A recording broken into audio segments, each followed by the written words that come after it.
Pilot ভাই, যেটা মাশরাফি বলেছে যে তারা 280 রান করলেই আসলে সেটাকে তারা খুব ভাবছে যে ডিফেন্ড করা সম্ভব, আপনি কি তাই মনে করছেন?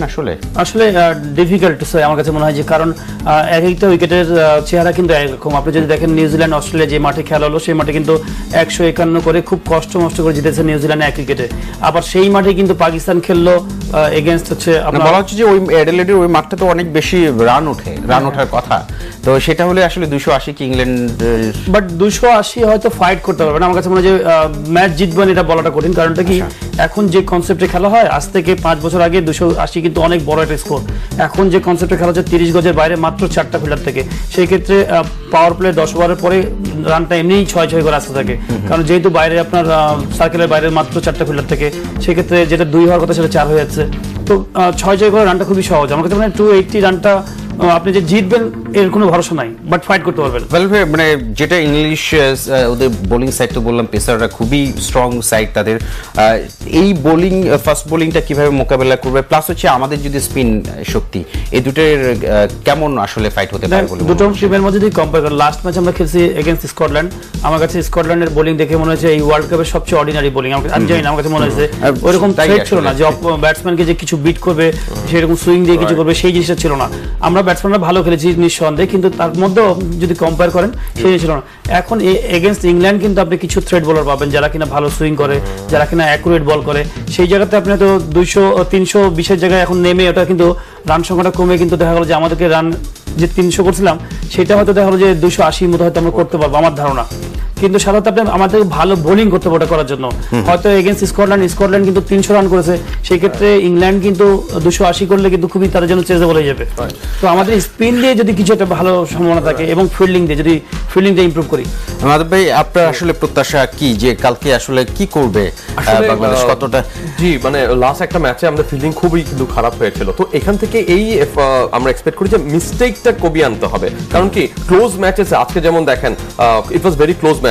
যদি আপনার রিটার না হতো, চান্দিমা যদি অ্যাকচুয়ালি রিটার্ন না হার্ট না হতো অ্যান্ড যদি আগে আউট না হতো, যদি ধরে রাখতো, তাহলে কিন্তু চলে আসতে। এখন আমরা বিশ্বাস করি বাংলাদেশকে, ওই মানের বাংলাদেশ চলে গেছে, যে মিস্টেক কমাতে হবে। মিস্টেক মানে একটা মিস্টেক ক্যান কস্ট একটা 100 রানের জুটি। অ্যান্ড যেটা বলছিলাম যে যেহেতু স্কটল্যান্ড বাংলাদেশ বোলিং এগেইনস্টে হ্যাজ স্কোরড 300 রানস, চলে ফেলেছে, আমাদের টার্গেট করা উচিত এক্স্যাক্টলি অ্যাবাভ 300 না করলে ইটস ভেরি ক্রুশাল। তবে আপনার কাছে তাহলে জিজ্ঞেস করি, সেটা আজকে ম্যাচ নিয়ে আসলে বাংলাদেশ প্রসঙ্গ নিয়ে আমরা কথা বলেছি, কালকে আরো বলবো। নেপালে আফগানিস্তানকে 6 উইকেটে হারিয়েছে নিউজিল্যান্ড, নিঃসন্দেহে বেশ ভেটরির পারফরমেন্স তো নিশ্চয়ই।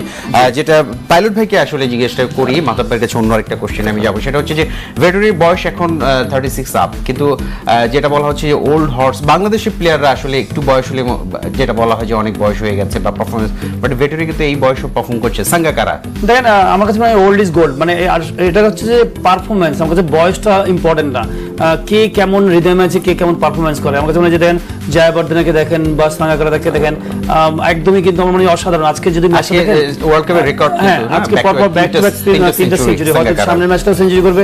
তো যে ফর্মে আছে, আমার মনে হয় যে কোনো প্লেয়ার চেয়ে ভালো ফর্মে। সবচেয়ে বড় কথা, ফর্মে আপনি একটা ম্যাচে হয়তো রান করলেন, সেটা একটা বড় কথা না। আমার কাছে মনে হয় যে ধারাবাহিকতা হচ্ছে সবচেয়ে ইম্পর্টেন্ট, কে কোন প্লেয়ারটা সবচেয়ে ধারাবাহিক। আপনি যদি জয়াবর্ধন এবং সাঙ্গাকারা দেখেন, ম্যাক্সিমাম ম্যাচে তারা রান করে, ম্যাক্সিমাম আছে। অনেক প্লেয়ার আছে যাদের হয়তো 3টা-4টা শূন্য, আবার একটা 100 মারে, কিন্তু এরা দুজনে। এবং আপনি যদি একটা কথা বলবো যে আপনি যদি ভেটরির কথা বলেন, আমি বলবো যে নিঃসন্দেহে ভেটরি হচ্ছে one of the best spinner, left arm spinner এখন বর্তমানে। আর আমি বলবো যে এই ক্ষেত্রে আমি একটা পয়েন্ট তুলবো, আমি যেহেতু আমাদের বাংলাদেশেও কিন্তু একটা ভালো স্পিনার ছিল রাজ্জাক, সেই ক্ষেত্রে আমি বলবো যে অভিজ্ঞতা প্লাস তাকে যে কারণে বাদ দেওয়া হয়েছিল, বলবো যে ফিটনেসের তার অভাব আছে। আমার মনে হয় যে ফিটনেসের অবশ্যই অভাব আছে, বাট ফিটনেস আমি একটা যদি প্লেয়ারকে টার্গেট করি যে এই প্লেয়ারটাকে নিব, যে ভালো প্লেয়ার, তাকে 6 মাসের আগে থেকে কিন্তু তার ট্রেনার একটা রেডি করা হচ্ছিল যে তুমি 6 মাস ধরে তারা রেডি করো ওয়ার্ল্ড কাপের জন্য। আমার মনে হয়, আমার একটা মনে আছে যে একটা সময় ছিল যে জয়সূর্যা একটু আনফিট ছিল তাদের মেন টিমের কাছে। জয়সূর্যকে 6 মাস এরকম ট্রেনার নিয়ে আলাদা ট্রেনিং করাতো যে ওয়ার্ল্ড কাপ খেলাবে এই জন্য। তো আমার মনে হয় যে ট্রেনারের মেন দায়িত্বটা কি, ফিট প্লেয়ারকে তো ট্রেনিং করে লাভ নেই, আমার যে ফিট তাকে তো ট্রেনিং 100 ভাগ ধরায় তো লাভ নেই, যে আনফিট তাকে ফিট করা। মাধব ভাই আমরা একদম শেষ পর্যায়ে চলে আসছি, জাস্ট এক কথা বাংলাদেশ দলের জন্য শুভকামনার জন্য যদি কিছু বলতে চান।